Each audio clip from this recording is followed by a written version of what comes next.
Hello everyone, Brittany here. In today's video, I'm very excited to go over some recent updates to the Gavel editor. So we're specifically going to be talking about the Output Documents tab, which is now called the Document Templates tab.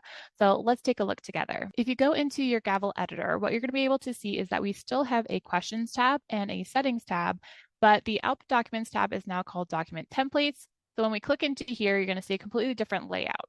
Here we have documents, logic, sharing, and DocuSign. So it's really easy to navigate from this side toolbar. So if we go over to documents, what you can see is that you can attach a template to the workflow by just dragging and dropping it into here or clicking to upload from here. So once you've done that, you're going to be able to see those documents and interact with them. And you're also going to be able to start adding things like logic and then how you want to have this shared and whether you want to add in different DocuSign anchors, for example. So let's use the example of this confidential redacted information filing sheet for Missouri. So if I want to add this, I'm just going to say attach template to workflow, and I'm just going to drag and drop this into this section here. I already have a file in here named this, so I'm going to go ahead and replace this. And then I can go ahead and say attach. And then from here, since this is a PDF, it's going to allow me to say tag. So all I have to do if I want to tag this is create my different questions and tag through in the different places I want it to go. So we're going to come back to that, but I just wanted to point out the other pieces that have kind of changed with this layout change. So under logic now, what I can do is decide if I want this to be a default document, and I can also add output rules. So I can say if some variable, I don't have any questions yet in this particular workflow, but I can say like if this question is yes or no, for example, then I want you to output this document, and then I can add additional conditions here as well or remove output rules as needed. Additionally, I can add different sharing pieces. So I can say, do not display the finalized document to the workflow taker and send finalized documents to a particular email address or email address variable. I can also set this particular document up for a DocuSign signature by just choosing this one and then saying who I want to have receive it and then what they need to do. Do they need to be able to sign? Do they need to be able to receive a copy? And so on. So each of these sections has really had a nice little uplift on how we are interacting with this from a user interface perspective. So it makes it super easy to go through each of these different pieces.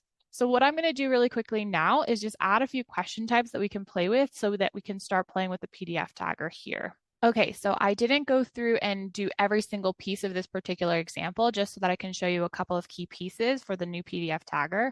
And the first is I'm going to do the party name, and the second is around repeating items. So obviously here we have sections that allow us to have an unknown number of entries for each of these, and each of these identifiers has an associated information section.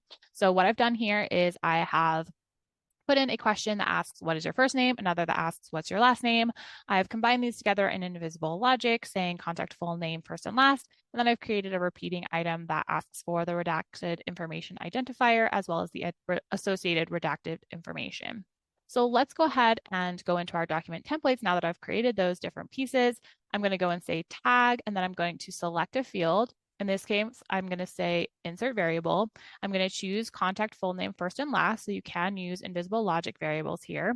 Then I'm going to go down for my repeating item, and I'm going to say redacted information identifier.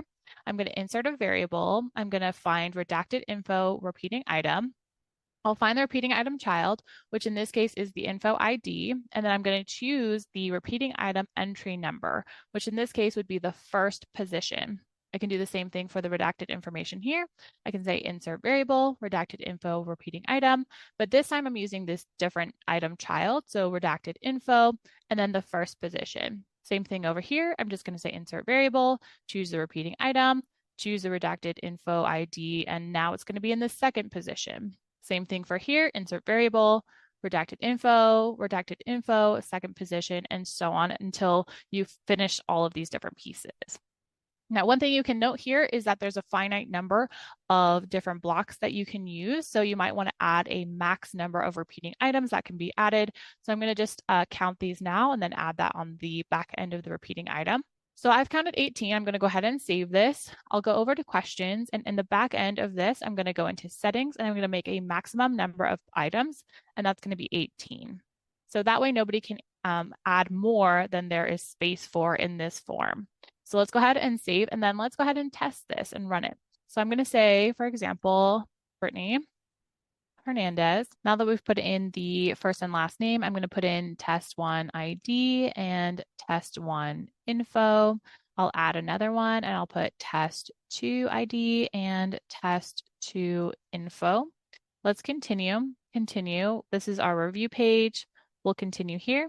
And at the end, we'll see our confidential redacted information filing sheet with the inserted information here, Brittany Hernandez, and then the test1 ID, test2 ID, test1 info, and test2 info in their appropriate positions within the PDF. This is a really exciting update to the PDF tagger experience. They're always looking for different feedback. So if there's anything else that you would want to see here, just do reach out to help@gavel.io and they will get you squared away. So that is how we're able to use the great updates that they've had under the Output Documents Now Document Templates tab in the Gavel editor. So I hope this was useful and I'll see you in the next video.